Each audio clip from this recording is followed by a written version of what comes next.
महोदय, आज नए भारत को बनाने में हमें देखना पड़ेगा कि कुछ हितों में संघर्ष है। कुछ लोग हैं जो स्थिर स्वार्थ वाले हैं, जो परिवर्तन नहीं चाहते हैं, और कुछ लोग हैं जो परिवर्तन चाहते हैं। विशाल जनता चाहती है कि समाज में परिवर्तन हो। तो जब यह संघर्ष है और जब हमने आपस में तय कर लिया और हमारे देश ने सिद्धांततः एक चीज को मान लिया कि हम अहिंसा के जरिए शांतिपूर्ण तरीके से संसदीय प्रणाली से ही नया समाज बनाना चाहते हैं। हम खून खराबा नहीं करना चाहते हैं। जो समाजवादी तरीके हैं उनसे हम काम करना चाहते हैं। साम्यवादी तरीके को हम नहीं मानते हैं। अगर हम जनतांत्रिक तरीकों से चलना चाहते हैं तो यह आवश्यक है कि हम संविधान को वह शक्ति दें जिसको अंग्रेजी में डेमोक्रेसी कहते हैं। पेहरा उपसभापति जी, मैं संक्षेप में 2-3 बातें कहना चाहता हूँ। हमारी संसद 3 भागों में विभक्त है। अकेले लोकसभा का नाम ही संसद नहीं है, अकेले राज्यसभा का नाम भी संसद नहीं है, अकेले राष्ट्रपति का नाम भी संसद नहीं है।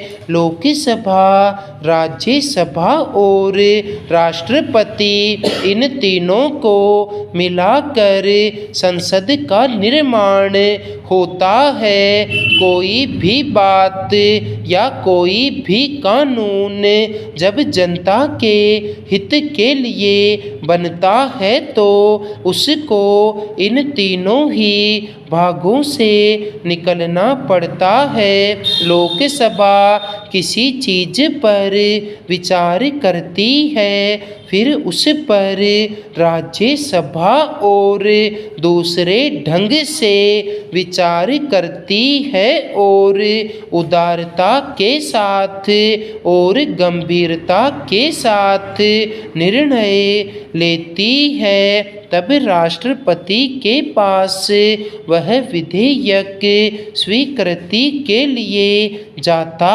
है। राष्ट्रपति की उस पर मुहर लगती है और वह संसद का निर्णय कार्यान्वित होने के लिए चला जाता है। ऐसे कई विधेयक आए हैं। जब लोकसभा ने उसे स्वीकृति दी और राज्यसभा की उस पर स्वीकृति न हुई, वह फिर लोकसभा के पास स्वीकृति के लिए चला गया।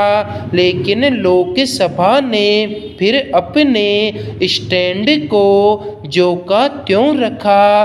तो फिर राज्यसभा के पास स्वीकृति के लिए वह आया।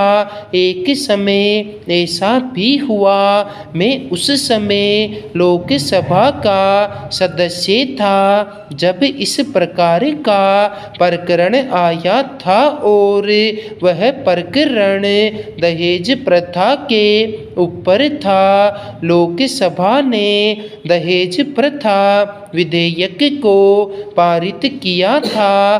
फिर उसके ऊपर लोकसभा ज्यों की त्यों अड़िग रही। फिर राज्यसभा के पास वह आया।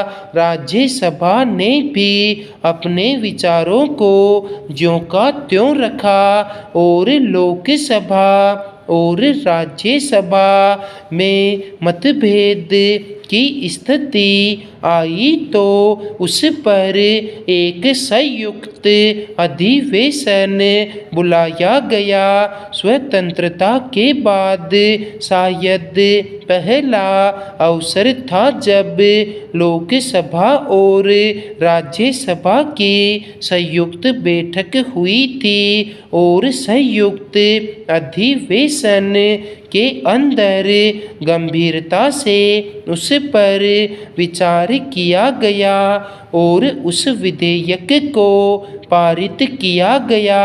पर यह बात समझ में नहीं आती कि जब संविधान में कोई संशोधन आए उस समय ऐसी स्थिति न आए। इसके लिए लोकसभा और राज्यसभा दोनों चर्चा कर लें। पेहरा उपाध्यक्ष महोदय, ऐसे ही तो बातें आम तौर पर फिर यही कही गई है जो बागड़ी जी ने शुरू की थी।